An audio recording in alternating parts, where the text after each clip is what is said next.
This is podcast number 3 for Love Appy. Today we have an interesting subject. We're going to talk about 23andMe and how the data collected by 23andMe can actually affect your family life, your love life, and we're going to kind of try to imagine what the future is. Okay, so I grew up in I had a very middle class upbringing in New Jersey.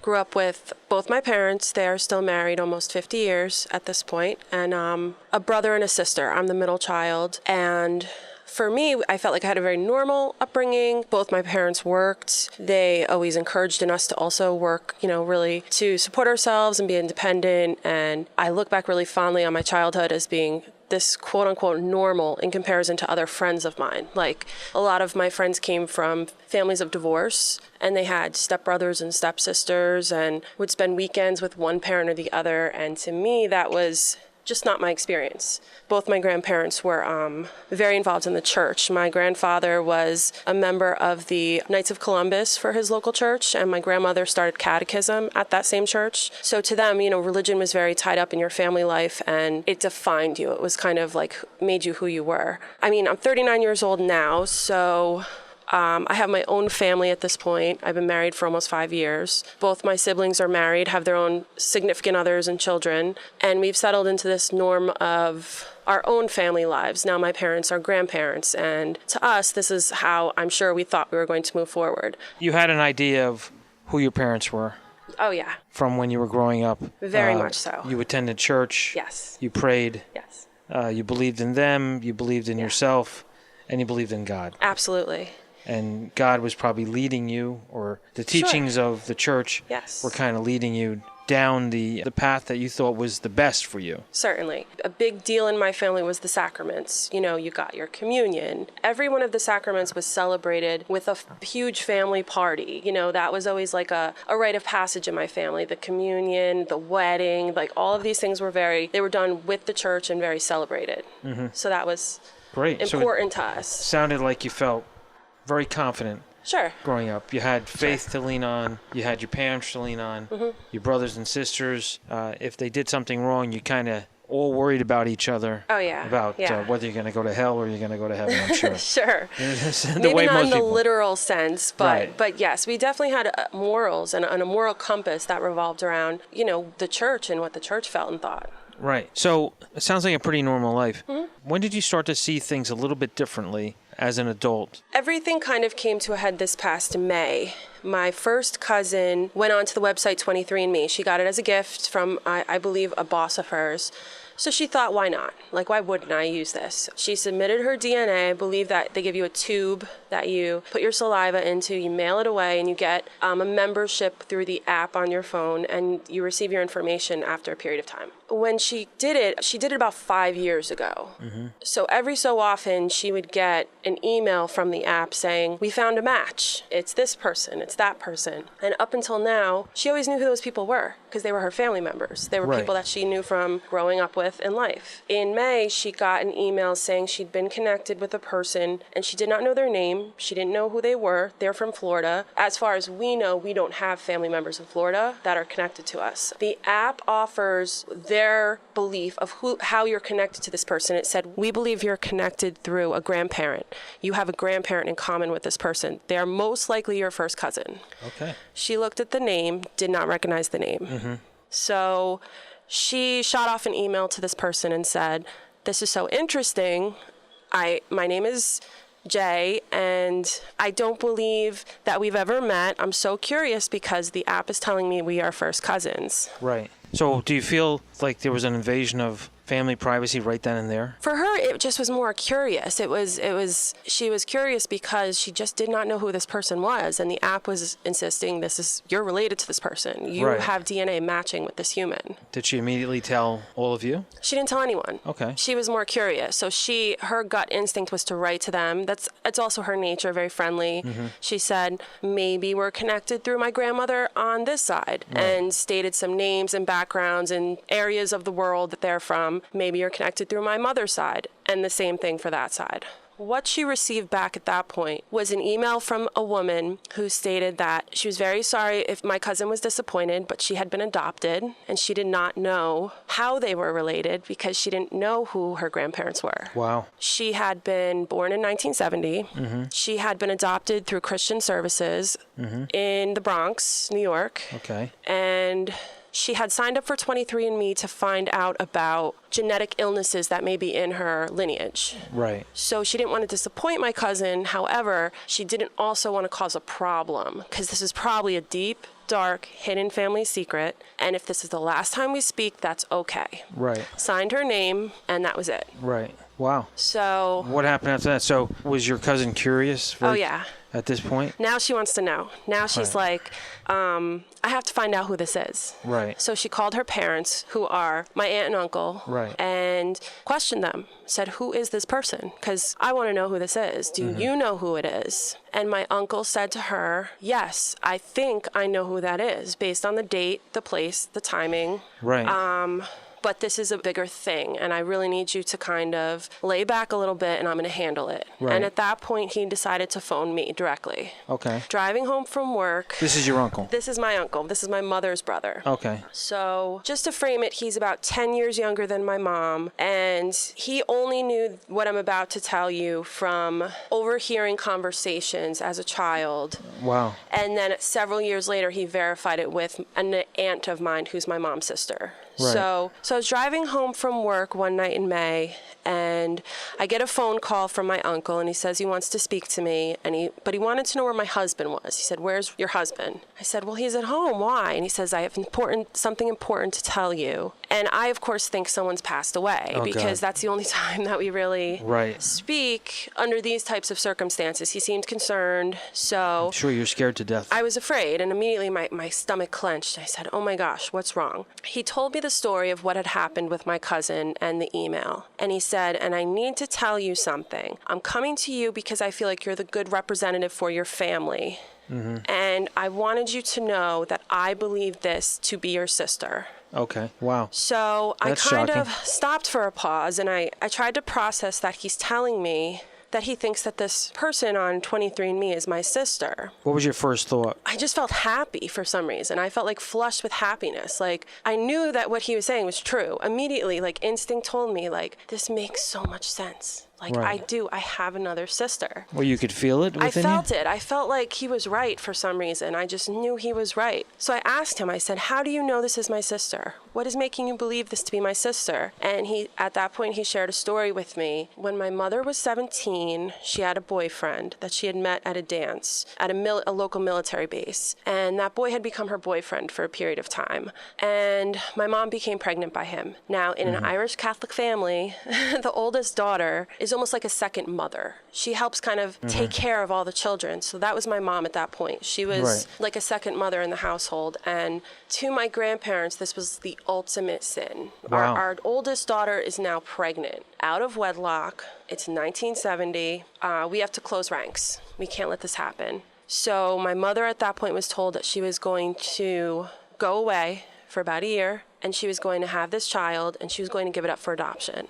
So they arranged through their local church that my mom was going to go live with the family as an au pair or a nanny for the first 7 months. And then for the last 3 months, she was going to live with Catholic Services in a women's shelter / hospital in the Bronx. And she was going to give birth to this child. Wow. And that's what my mother What did. happened to the boyfriend? The boyfriend was in the military at the time, and his parents wanted him to be sent away. So he enlisted officially and was sent to Vietnam. But he was in the military first. He was already in the military at that time in like a junior military, like underage. Oh, okay. And then when he turned 18. He was like in a military school. Yes. And then he joined the military. When he turned 18, and Okay. he was sent to Vietnam, from what I understand. Do you know the name of the family? Has your family delved into that? I don't. So you don't know about your other relatives related to... This woman, no. I'm not sure who this gentleman is. Okay. All I was told was that he was a boyfriend of my mother's for a period of time, and once he turned 18, he enlisted into the Army because his family wanted him to get out of the situation, just like my mother's family wanted her to get out of the situation. Okay, that's interesting. So he might be alive, he might be dead. I was told that he had passed away in Vietnam. I don't know if that's true or not. Right. Well, then you could easily... I mean, there were 52,000 soldiers. Right. 52,000, I believe, 880 soldiers that died in Vietnam. So you could probably look up the names. I'm sure we and then could. track down from there. Yes. You know who that soldier was if he died. If he died, we would be able to find him probably fairly easily. Were they in love, your mom and this guy? I believe they were. My initial thought was, does my dad know? Because one of my first questions to my uncle was, is this my father's child? Right. He said, Right. no, it's not your father. It's a boy she was dating at the time. She met your father about a year later. So I remember racking my brain and saying, well, I know my parents married in 71. And I Right. know that it's April 71. So if the math lines up, and I just remember doing this timeline in my head, if this girl was born in April of 1970 and my mother married April of 1971 to my father, this all happened in a very brief period of time. Right. I wasn't trying to disprove it because I almost knew it was true, but I was trying to put myself in the mind of a woman who, or even a girl who at 17 years old is told that she has to do this or her family is going to disown her. Was my father her escape plan? They married and moved to Colorado and were gone by 1972. So Wow. it almost felt to me as though she was running from something. And I've always had this feeling that my mother was running her entire life. Okay, so let's talk about your mom Yes. a little bit. So we know that there was a secret baby Yes. in 1970 in the height of the hippie era. Oh, yeah. Was your mom a hippie? Oh, yeah. Yeah. She was a hippie. So she was a free spirit. Yes. Did she meet this gentleman in New Jersey? She did. She met him at a military dance at a local military base, and they used to have dances for the younger boys. I believe it was called like an academy. Okay. And they would have these academy dances, and the girls would go to them to try to meet Right. these young men. That was like a thing back then. Did your mom seem happy during her life? There was always friction with her and her mother, and that was always made very clear to us. Our grandmother was this person that kind of struck fear in my mother and her siblings. She was to be respected. It was always very clear that she was the disciplinarian in that home. They were very strict with them, and that always seemed to cause sadness with my mother. Right. What did your husband and your brother and your sister say about, mom and dad, and, what were they thinking about them? Were they saying, wow, we can't believe anything they say? Or were they saying this is something that they needed to keep secret? I feel like our initial response, and I say we, meaning my sister and I, wanted to almost to protect her. Like, we felt like a lot of the sadness we'd seen in her over the years made sense suddenly. And we now are being tasked with telling her that this woman is out there and we know who she is. Because we have the app. We know who she is. She doesn't know we exist yet, but now we know she exists. Right. And we have to go tell our mother this. So I felt very protective of her. Does my dad even know about this child? Right. So How your are dad we doesn't going know to- anything either. We didn't know initially if he knew. So Does he know? He does. He Yes. does know. Did and he always know about the He baby? always knew about the baby. He's quite a man. He is. Right, and he truly loves your mom. He does. That's He drives her crazy, but he loves her. That's a beautiful love story. It is. It is. Was there any lack of satisfaction in your mom's eyes, face? As a woman, when you looked at your mom, did it look like she was longing for the other man? I don't know that she was longing for him. I do feel like she was always missing this child. There was always a sadness in her, and I can't really describe it without saying very upfront with you that there were addiction issues with her our whole childhood Right. up until the last 10 years when she finally got sober. I understand. And the root of that now makes a lot of sense to us in retrospect. Right, I understand. Yeah, I would imagine things weighing on someone, you try to self-medicate. Sure. So how is your mother reacting now? Now she knows the child is out there. It's strange. She cried, of course, when we went to her and talked to her. we felt it was important to go to her all together and let her know that we knew, but that's difficult because we didn't want to tell her in front of my father in case he did not know. So we had to get her alone, which is hard. They're very connected, the two of them.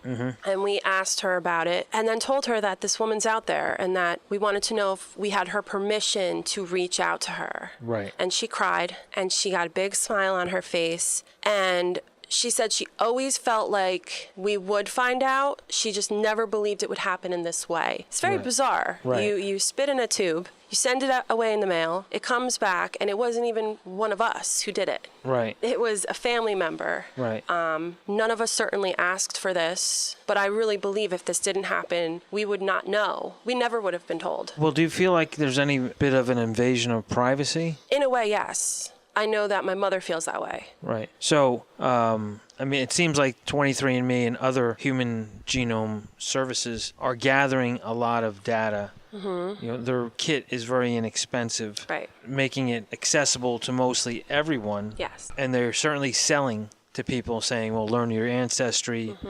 You know, learn about your health in the future." Do you feel this is a good thing after this good thing happened to you, or do you think this could really blow up further? Can it complicate life? I worry that it's a very slippery slope. In the weeks leading up to finding out about this, it was almost as if I knew something. The story about the serial killer in California had come out, I believe, at the end of April. Right. And they were saying how they had discovered a link to his DNA because his granddaughter had submitted her DNA to a website, and that's how they were able to find him. Now, I feel like that's an extremely slippery slope when it comes to how they're using it, for sure. Right. How are they using it? Who are the third parties who are getting this information? I don't not want the police to use it. I feel like that's an important tool that they should use. Right. However, a lot of this information is indeed being sold to third parties. Right. Outside of 23andMe. Who are these people and what are they using it for? So you trust- have pharmaceutical companies who are vying for this information and willing to pay millions of dollars for it. To me, that's unethical. Right. So you trust the police absolutely with the information.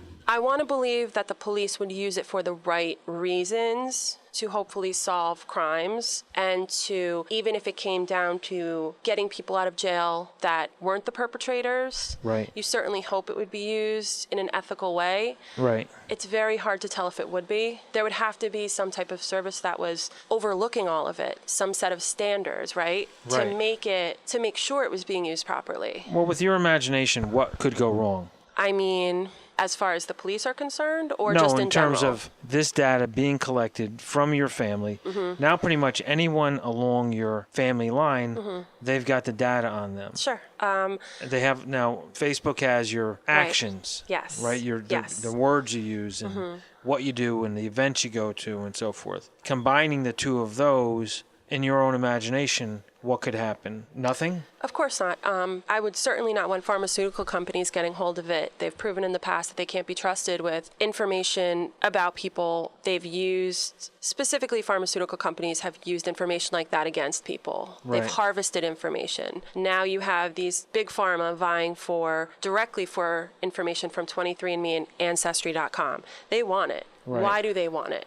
What's the big idea? Well, I mean, just like you trust the police, you'd have to trust the pharmaceuticals. It's a question of, who gets the information. Right. From a twisted perspective, I see this as being a very dangerous thing because not this generation, but the next generation, people may use it in terms of dating. Well, I don't want to date that person because they have a cancer gene, Sure. or they have a mental illness gene, or they have a suicide history, or somebody was promiscuous down the line. We don't want to be associated with them. Right. So it seems like there might be an instant new form of racism, except genism. Absolutely. Sure. Right, that comes down the pike. But I'm cynical on these type of things. And of course I get scared when I see new things happening. It's absolutely shocking what happened to your family. Now, let me ask you a couple of questions, since this is actually for LoveAppy or, a dating site. Yes. How, in your mind, can this affect your parents' relationship? How is it going to affect your relationship with your husband and children? Your sister, your new sister. How do you think that this will affect life in general and love in general? Could this have ended your parents' marriage if he didn't know? Sure. I think that there is a definite spin on it that says if my father was a different type of man, he may not have married my mother or even dated her. Or left her now? Exactly. Now that this has all come up, I've seen my father become very upset by it. My father, for sure, feels like it's an invasion of privacy. This was a secret that him and my mother have kept from us for a reason. And I feel like it was because they didn't want myself and my siblings, to look at my mom in a bad way or judge her, judge him, judge her actions, question her decision to give up this child even though she was nearly an adult. Of course, now that we ourselves are adults with children, our response was very different. We felt the need to help my mom and make this be something she could put behind her and accept and grow from. Right. Would I have taken that information differently even 10 years ago? Absolutely. Right. I probably would have been very upset that she had kept it from us. Right. So you have grown up. I believe and you're so. more mature. Sure. And you feel like she had to deal with different times, different Yes. circumstances. I mean, this particular situation kind of touches on a whole lot of things. It does. Your mom was a devout Catholic and decided she was going to have the baby. She was not going to have an abortion. Right. That's an interesting approach. And It because is. it seems as if in the 70s there were many, many abortions. And we were dealing with Roe versus Wade and Right. the argument that still goes on today. So your mom made a decision. But losing the child or losing contact with the child affected her possibly with the addictions and definitely. so on. Now, what about in your marriage? How does your husband handle this? My husband is a wonderful person. He's always been very kind and accepting of my family and their perceived faults, my perceived faults. Right. He also comes from a family of addiction. We both feel very strongly about having our own families that do not have that element in it, especially when raising our children. I strongly believe that some people who come from an addictive family either go one way or the other. You either become an addict yourself, or you have the stance that you are going to live your life without that, and you're very against it. He's the second one, I believe. I really feel like he lives his life to be a good role model to his children. He lives his life without judgment. And for that, I'm grateful, because this whole situation he took with love. He Right. said, it's wonderful. You have another sister. When can we meet her? Does she have children? And she does. She has 2 boys. I feel like it strengthened us. It really made me feel like he had my back. Great. He wasn't going to judge my mom or think it was odd.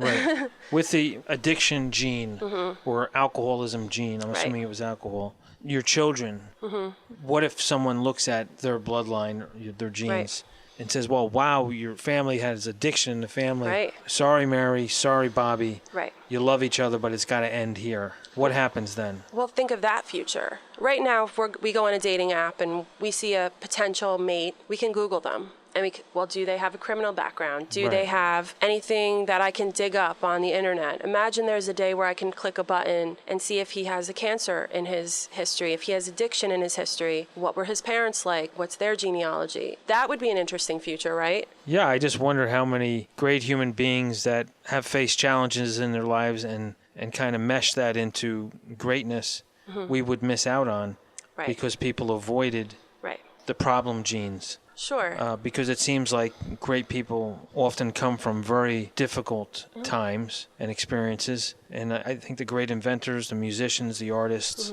the engineers that struggle the most seem to be the most creative. Right. So who's to say whether we're going to kill off creativity by being cautious or even love? Sure. I'm not sure. But sure sounds like the Handmaid's Tales to me. It does. It touches on that for sure. It harkens back to the Second World War, as we had spoken about the other day. It's a very scary line Right. to think of, that could even be our future, that you could see all of that information. It could be made public. How would it become public? I'm not sure, but I know that 23andMe is now offering a premium version. It's very expensive. It's like about $800, and they're test marketing it right now to see if people would be interested in spending that amount of money to get their full workup of their health history. Right. And they would use all of this information they've already been harvesting to create that information for people. Right. That's scary. Yeah. I mean, when you talk about Catholicism or Judaism or Hinduism, whatever it is, how does faith get interfered with? And, hope and science just runs over everything. And I don't know. But I want to thank you for joining me. I think it was a great story. Thank you so much. And I hope much. that you have much love in your family. Thank you. And I hope to see great success in you. Thank you so much, Mark. I appreciate that. Thanks.